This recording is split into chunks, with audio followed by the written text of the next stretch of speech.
FBOs to insurers to MROs to aircraft owners to professionals. And what we do is, as FABA, we have three basic things that we do. One is we lobby in Tallahassee. The second one is that we have conferences and we have these seminars and the like that we do over the year. And then the third thing we do is to do educational outreach, where we will go to schools and work with Embry-Riddle and other schools and high schools and the like, and that's what we do. And so one of the major things that we do as an organization is we lobby. What we do is we actually go to Tallahassee and we actually lobby. And interestingly enough, it actually works. And and we all think that government doesn't work. It actually does. But one of the reasons that it does work is you need to have a lobbyist. And that's where Eric Prutzman comes in. So Eric Prutzman is our lobbyist, and he's going to be talking to us today about stuff that's going on in Tallahassee. And I serve as general counsel for FABA. So I'll talk about some of the things that Eric's done and some of the things we're thinking of doing, as it relates to our members. Now, one of the major things that we do as an organization, and one of the greatest things that we do, is that we, these initiatives that Eric does for us, he doesn't come up with them. It's us as an organization that comes up with them. And so what we're always looking for, and we may be able to open this up at the end, is if people have either questions or things that they might want addressed, that's something that can be addressed in Tallahassee. Now, understand that Eric, what we're doing right now is Tallahassee based. So, it would be your state government sort of thing. But that being said, Eric and I do initiatives locally. We can do county initiatives if that's something that we need to do. And also, Eric and I have contacts in Washington, D.C. and other states in the event that that's something we can do. But the only way we can do that or know about that is through our membership. So you got to come to us. This is, and all of our initiatives are based on members saying, "Hey, listen, this is a huge problem," and then we do our best to take care of it. Sometimes it takes a long time, quite honestly, the process, and sometimes we're able to get things done immediately. But I always joke, sometimes it's like knocking over a vending machine. You got to rock it first, and then it goes over. And that's what we do. So a lot of our stuff is we're still rocking the vending machine, but that doesn't mean we're not doing anything on it. So with that, I'd like to totally introduce Eric Prutzman, who is our lobbyist. And if any of y'all have seen, The Matrix. So in The Matrix, where they're telling Nemo to go like across a hallway and stop and all this stuff, that's what's following Eric when we're in Tallahassee at the Capitol. It's like, listen, we're going to cross the hallway here. This guy's going to be here. We got to meet with him. We're going up stairwells. And you got to keep up or you get completely lost. But he knows what he's doing, and he's a great person. And I hereby introduce Eric, and he's going to tell us what's going on in Tallahassee. Well, thanks, Rich. I appreciate that that introduction. I do. We need to talk about that vending machine story. There must be a story there. I sense there is a story there about rocking the vending machine. So we'll get to that later. Hey, but actually, there is some truth to that. We have rocked the legislative vending machine over the years on a number of issues and had some amazing success over the years, whether it be for tax issues, primarily tax issues is what it's been involved with, but on other issues, lien issues, we've had success with too. So again, to Rich's point, those issues were not ones that we dreamed up here in Tallahassee, because it's not a good place to do that. They're grassroots issues that bubbled up because folks back home were having concerns, whether with the Department of Revenue on some interpretation of the law or court. Sometimes courts don't always make the right decisions on the interpretation of the law, so we have to correct things in the statute. And so we have been successful with that. We've got a few more things on our plate coming this session, for the 2024 session, which starts in January, the legislature is already going through the legislative process. They're holding interim committee meetings. They have been for a few weeks now. They're getting ready to actually have a committee week next week, and then the week after, they'll have 2 committee weeks in December. So they're busy at work trying to lay the groundwork and sort of set the table, so to speak, for what is coming in January and February, which is when session is. They'll end like the first week of March with it's an early session this year. So every year they alternate the time for the session. It's an early session this year. It's a later session in March and April in 2025. So things are coming fast, and bills are being filed. There's some bills that we have an interest in that have already been filed. But just to give you a quick overview, sort of a 30,000 foot view of what to anticipate for session, things are looking fairly good from a budget perspective for the state of Florida and for state government.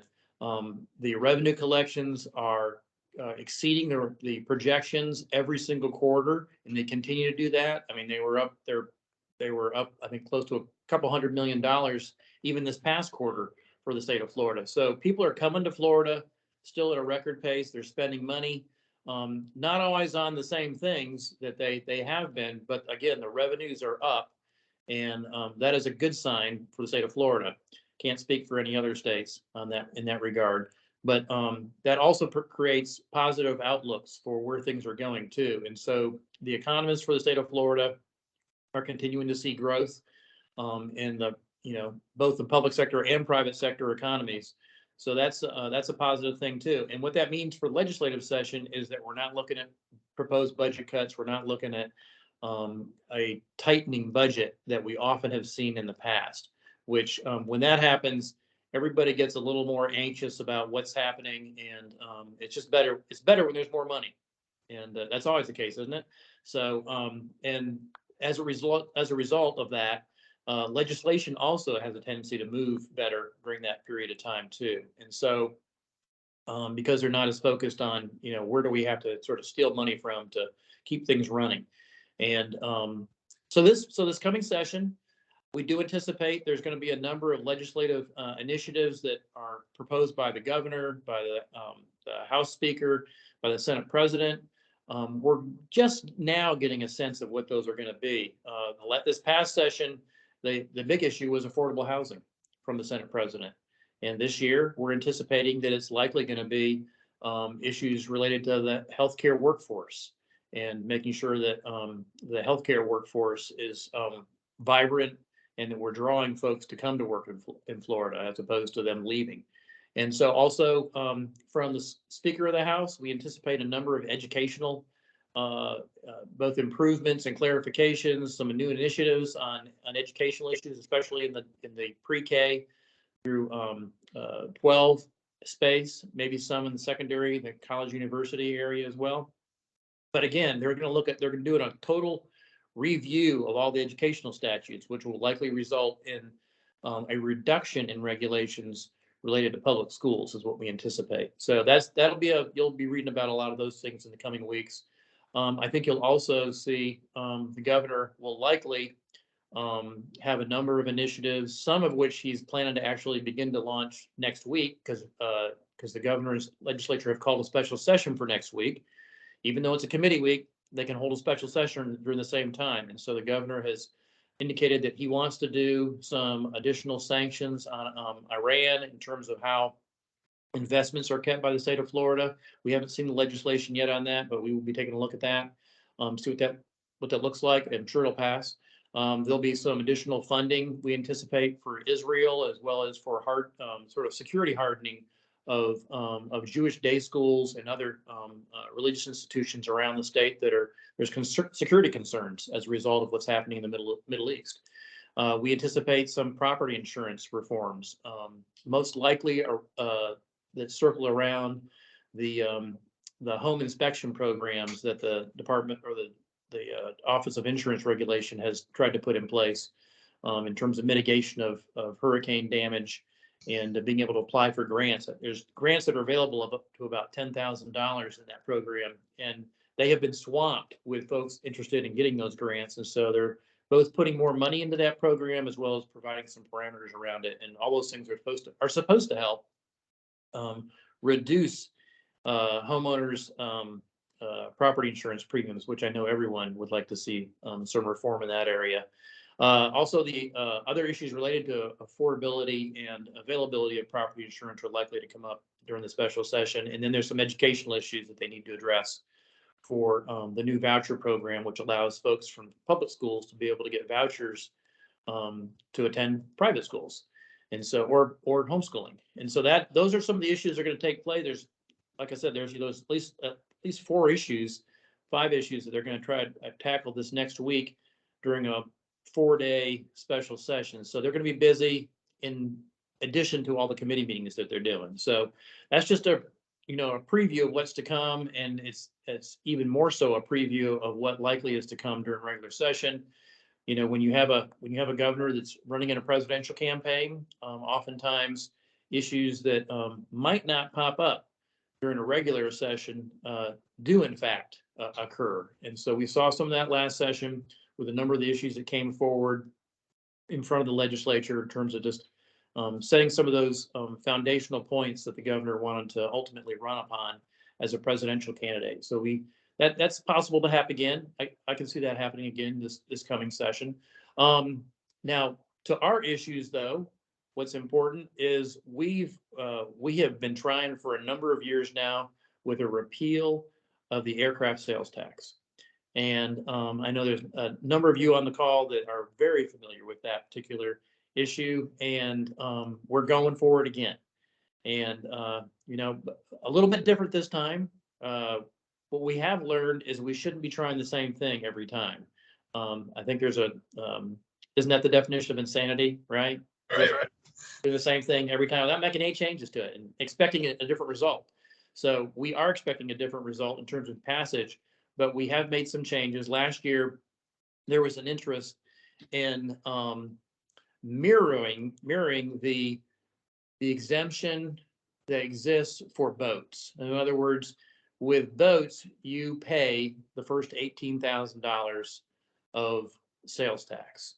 And so essentially, if you're purchasing a boat or a vessel that's less than $300,000, you're paying the full tax. It's not until you get over the $300,000 that you get the chance to experience the tax break.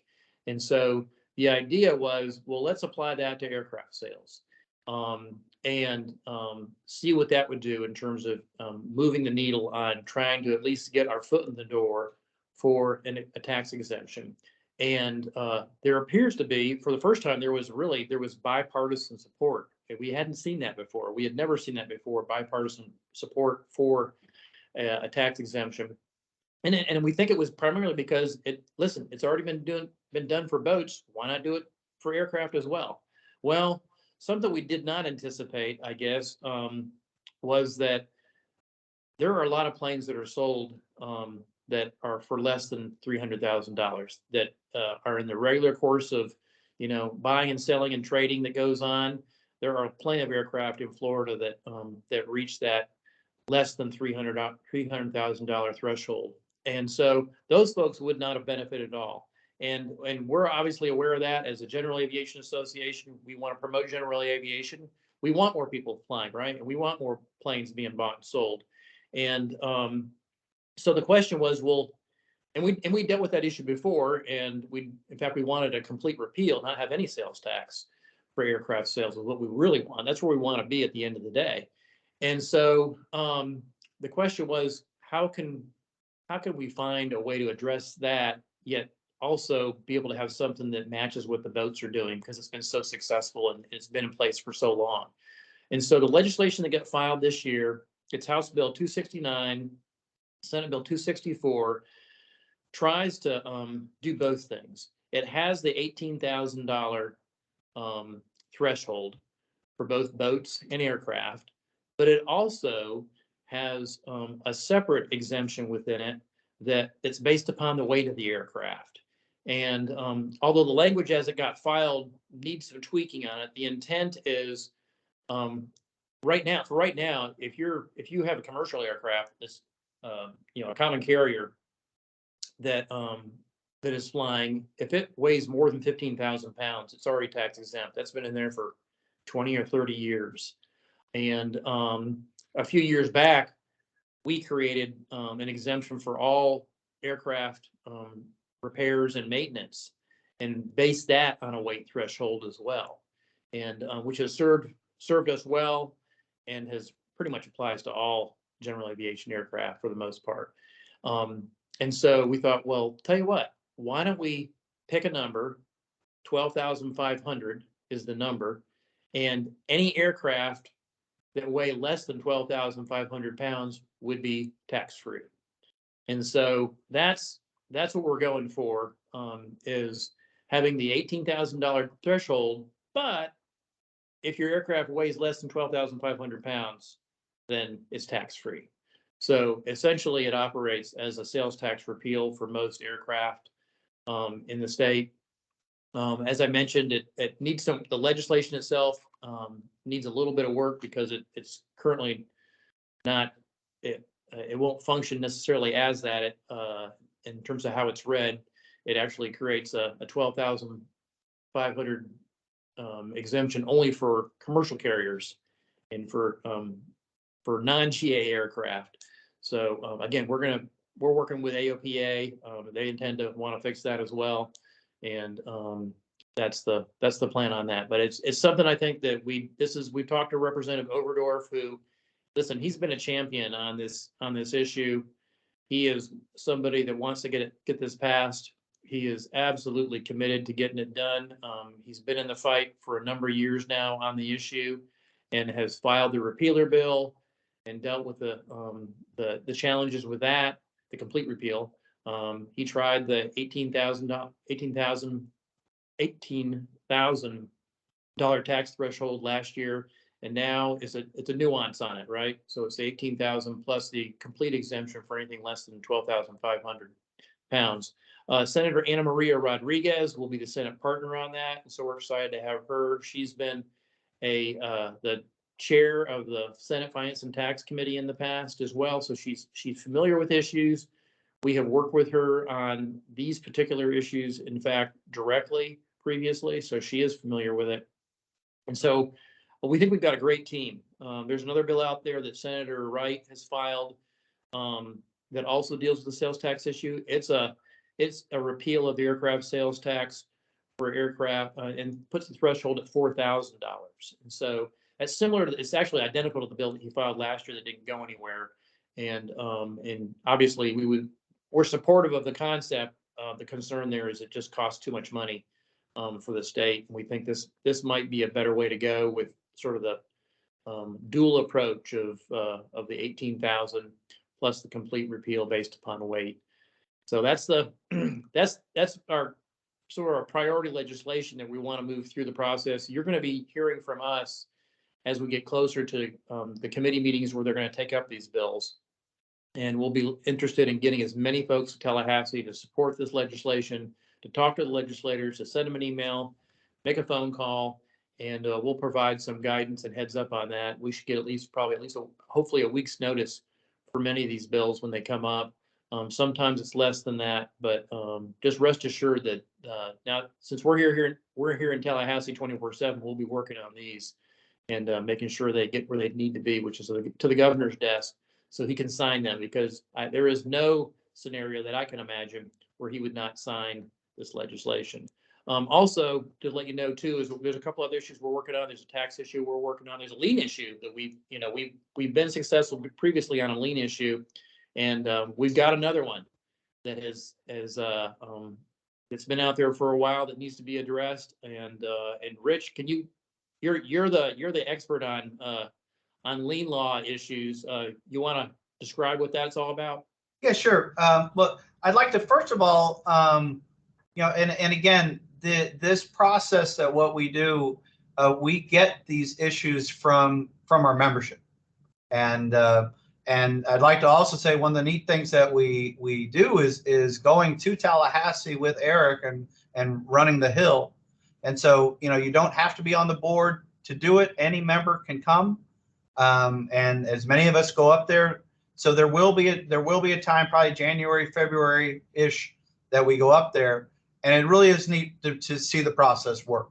And it's good to meet with the legislators, and they get to put a face to it, because Eric always says that he or I being there, they don't want to see lawyers or lobbyists. They want to see actual people who vote and who actually are the people that they're representing. And then, quite honestly, what ends up happening in these things is, eventually they'll get traction, and Eric will need us to go up to be at because all these bills have to go through committees, and Eric will want somebody, and not the lawyer and not Eric, somebody else who basically is, hey, I run an FBO, or I run an MRO, or I'm an aircraft. I'm an aircraft broker, whatever issue that we have. So one of the issues that we're successful on, Eric was talking about, just so you could understand the process, was in order to get a lien on an aircraft, if you're a mechanic, the issue is that you have to record your lien in the county, and then you have to record it in the FAA. And you have to do it within 90 days of when you did the work. And so this affects, obviously, aircraft owners and aircraft and MROs, because everyone has to know, hey, what do I have to do here? And what ended up happening is a court ruling basically said you had to have possession in order to have the lien. And all of a sudden, MROs are going, well, what do I do? Do I have to hold this aircraft after I'm finished in order to have my lien? And if I do, I'm gonna upset the owner, who obviously wants to take the aircraft. And obviously, sometimes you don't know how much the repair costs, because you're waiting on something coming from a vendor or something like that. And then the owner, on the flip side, is just like, listen, I can't get my aircraft out. You're gonna hold my aircraft, and it ended up being a big hullabaloo on both sides. And so what we did through Eric is basically had a bill sponsored that clarified that one little point, saying, hey, listen, you can get the lien, but you don't have to have possession of the aircraft to do so. And this whole process where we had to go through committees, and Eric calls us up, hey, listen, I got committee meetings going up, can someone be here? And so what it is, and that's where the membership comes in, where not all of us can drop at a moment's notice, but at least one person can usually. Oh, listen, I'm going to be near Tallahassee or others, and I have to go up and sit on these committees just to either testify, or sometimes just us being there. And Eric saying, listen, I've got someone from an MRO in Tampa, and they're here to express that they're really supportive of this, because they don't want to upset their aircraft owner by holding their aircraft in order to keep their lien that they have. So the second part of this, and it does relate to it. So if you have a lien on an aircraft, you are allowed to basically, under the law, you get what's called a possessory lien, meaning, so let's say you record your lien, so you have this possessory lien, and the statute says the possessory lien lasts 3 months, and then you can thereafter sell the aircraft. But the courts have come in and basically said, well, listen, after 3 months, the statute, it says it's only for 3 months, so you've got to give the aircraft back. So as an MRO, you're like, well, listen, how do I sell an aircraft if I have to give it back to the owner in order to cover the maintenance costs that weren't paid for? And that's causing a little bit of consternation, just like the other one did, that people don't know, well, where do I stand? And that's part of this. As part of what you need, either as an MRO or as an aircraft owner, you need certainty as what this process is, and that we don't have. So what we're hoping to do is just tweak that a little bit to basically say, listen, you either you can keep the possessory lien until you sell, or make it that you have to sell within that 3 months, or so we're working on tweaking that, just so you don't have that, because and again, it kind of comes down to, all of a sudden a court will interpret. That's what the court has done. The court in Miami, and went up to the District Court of Appeal in Miami, and it basically said, hey, listen, this says 3 months. I don't know what to tell you. It's called a drafting issue, but it says 3 months, so you can't keep the aircraft after 3 months. That's one of the things. It's a real, that's what we do as FABA. We take the real, these are real issues that affect aviation, especially business aviation, general aviation, and we translate that into advocacy. And then just another thing that I'd like to give an update to everybody. There was a recent pretty big court case in Tampa. Basically, the under the law, FBOs and entities providing aircraft services on an airport were exempt from certain property taxes, and it basically says in the statute, FBOs and people performing similar services are exempt. But what happened is the property appraiser was saying, "Listen, no, we're not going to honor that. We're going to charge the tax." And so they went after a whole bunch of FBOs and the Hillsborough County Aviation Authority to get this tax.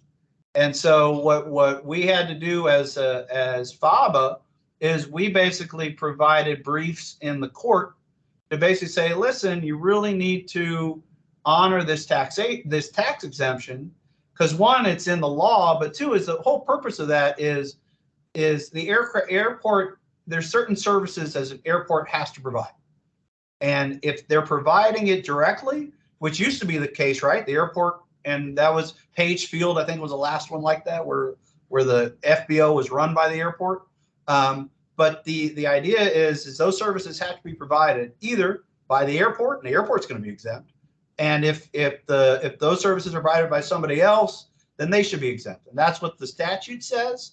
And obviously, I'm kind of glossing over, and there's some nuances, but the whole point of that is the appellate court has finally ruled that, and ruled in our favor, and called what's called a mandate.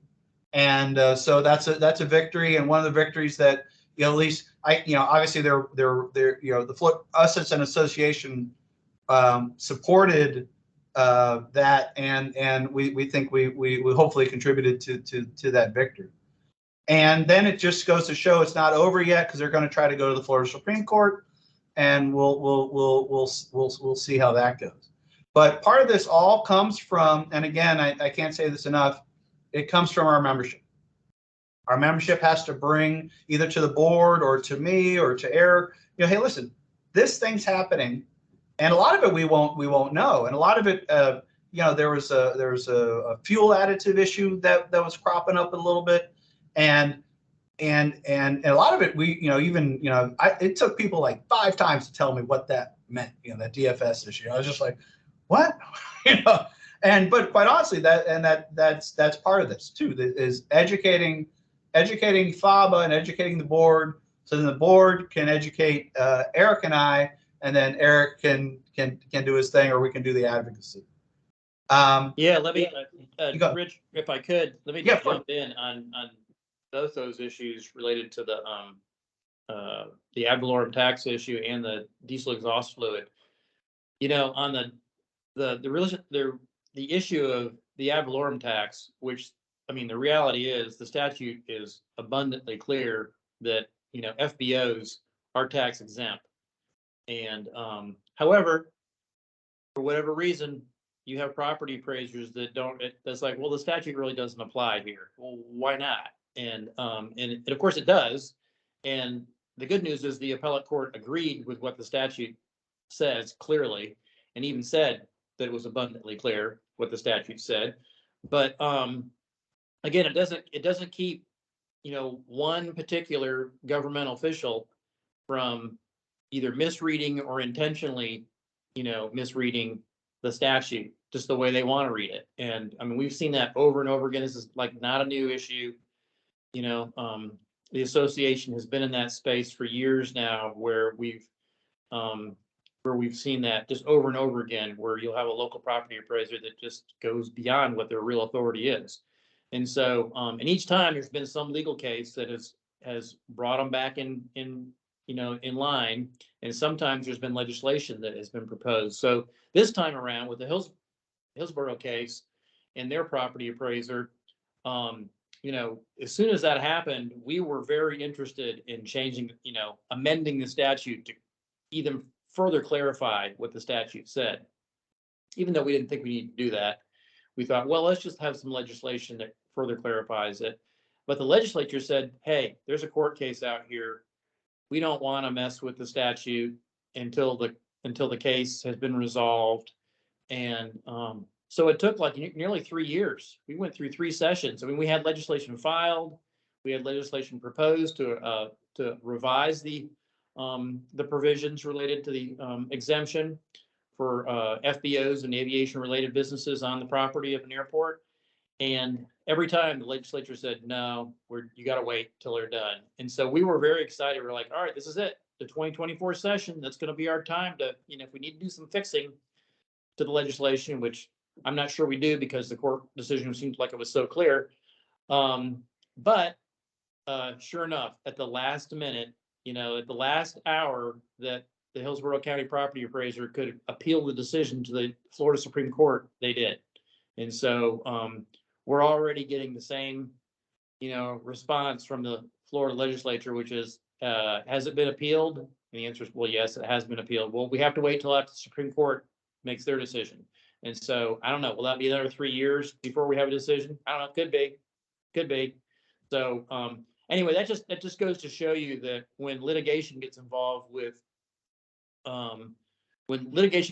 legislation, it creates all kinds of roadblocks to what would normally be a very simple process. And so we do anticipate addressing that at some point in time, but right now, I don't think it's coming up during 2024, and it may not even come up during 2025.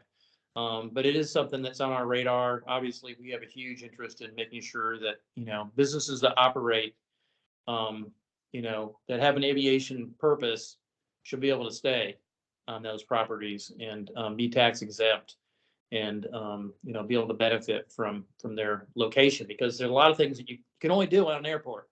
And, you know, like a maintenance repair facility for aircraft, I'm pretty sure you only want those at airports. It's tough to transport the aircraft to a non-airport location to do repairs and maintenance.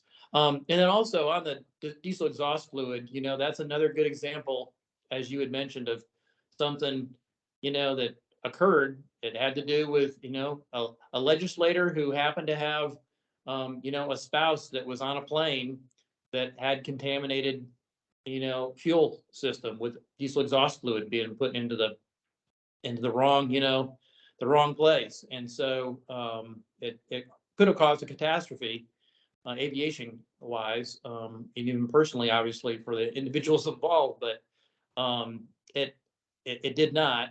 But it did result in legislation that came forward to try to put some guardrails around the use of diesel exhaust fluid.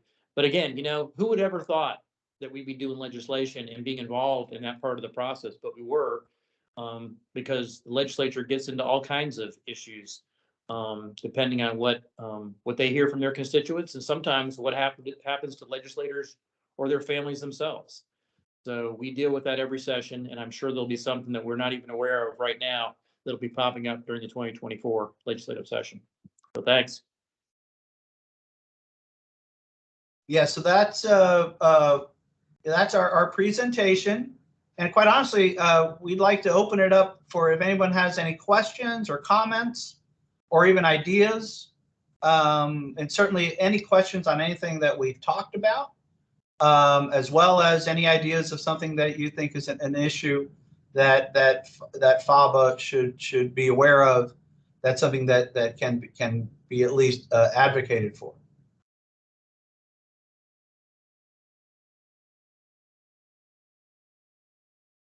Nobody has any questions? How about Jenny Showalter? I see Jenny. Hello. Hi, how are you? I'm here somewhere. Hi, how are you guys? Doing good. How are you? Good to see you all. Absolutely. I just want to say it's great to see you all on here still pushing these efforts forward all these years later.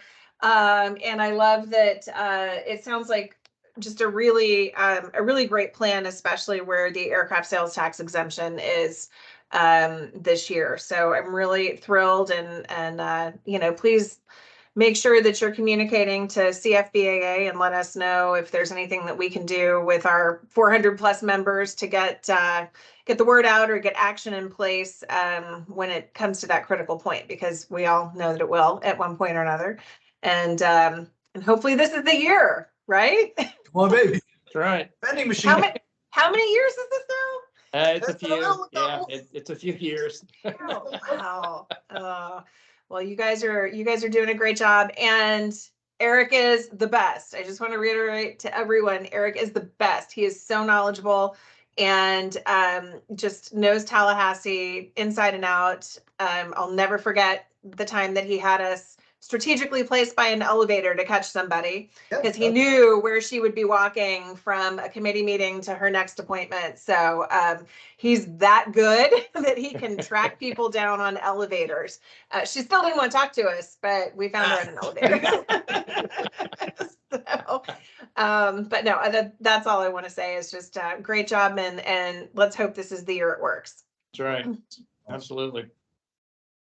Good deal. All right. Does anybody have? Hey guys, this is. Oh, go ahead. Yeah, this is Milo from Milo Zonker from Shelter. I'm just curious, and Eric, I know we talked about this on the FAT call. I mean, certainly anything we can do to keep the tax exempt, the ad valorem issue. And is it really going to be a dead discussion while the Supreme Court's considering it? Does that basically going to be the legislative response as it was last year? I mean, we can raise the issue, we can file the legislation, but at this point, the very first thing that the legislative staff in both the House and Senate ask is, well, what was the appellate court, the District Court of Appeal decision final, or did it get appealed? And Right. As soon as you let them know that it got appealed, it's like, well, we have to wait. We got to wait till after the Supreme Court's acted. We can't interfere with that. So, yeah, I wish we could. No, I get it. I know. Just I know we it's a were waiting policy. till the last I mean, minute. Yeah. I mean, it doesn't mean that they don't. It doesn't mean that they don't sometimes try to intervene, and doesn't mean they always follow that rule. All right. I mean, I can't say that. I mean, I can think of a couple instances in the past on some very high-profile issues that they have intervened when they knew the court possibly could act on something. But this has not reached that level of visibility or of it's not on the ranking of things that I guess that the governor's willing to act upon, or the legislature at this point. So Yeah. doesn't mean we can't ask, because we can and we do. Just that is the policy that they've stated to us, and we anticipate they'll be consistent with that. Yeah. And on the sales tax issue, I mean, this is kind of the AOPA, kind of tier of what they wanted to see with the aircraft sizes. Do you think Embraer, some of the larger aircraft, will there be some noise to try to expand this, do you think? And will it have some legs, or is it really just going to be I think small it's aircraft? possible. Yeah, sure. I mean, that's possible. I think the interest from for aircraft that are not common carriers, commercial carriers that are over the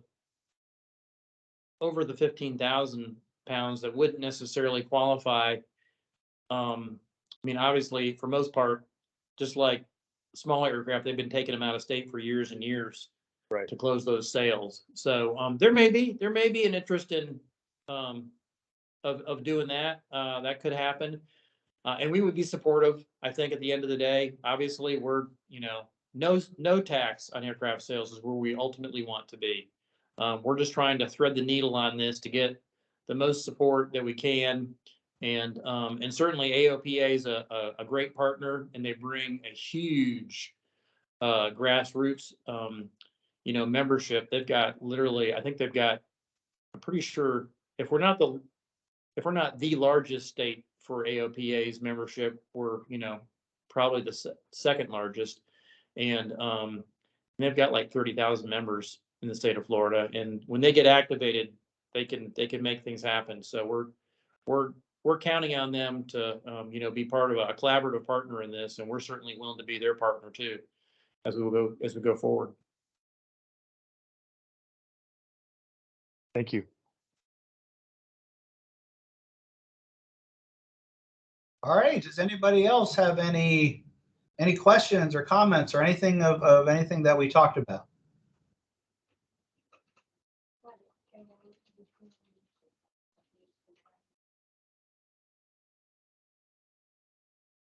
Well, okay. Well, listen, I would suggest if you'd like to, oh wait, we have somebody. Frank? Mute. Actually, can we unmute him? There we go. Hi, Richard. Sorry, Hi. I just joined the meeting. I was late. Oh, okay. How are you? Fine, thanks. Fine. Good deal. Good deal. So yeah, what I would suggest, if people wanted to put their contact info in the chat, certainly it's a great, and FABA, is a great way to great way to network, and a great, we have really cool conferences, and we just had a board meeting in Fort Lauderdale, and then had a little happy hour afterwards that was well attended. And it's a great way to network, great way to advocate, and again, a great way to get involved with education. We do things at Embry-Riddle and with the high schools and everything like that. And like any organization, the organization is just as strong as people who get involved in it. So certainly we encourage everyone to get involved. And again, if anyone has any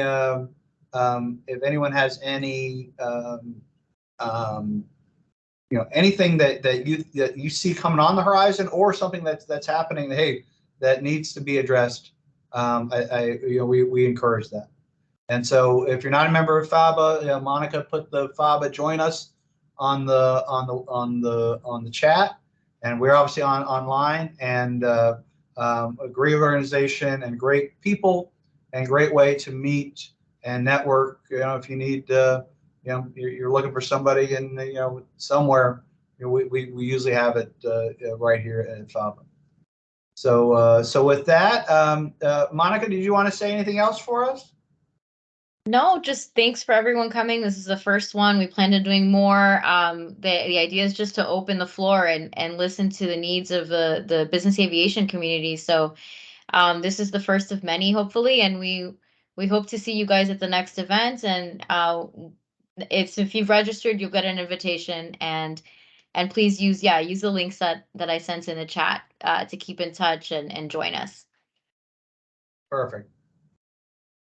Okay, everybody have a wonderful day, and it's great seeing everybody, and we hope to see you at the next event.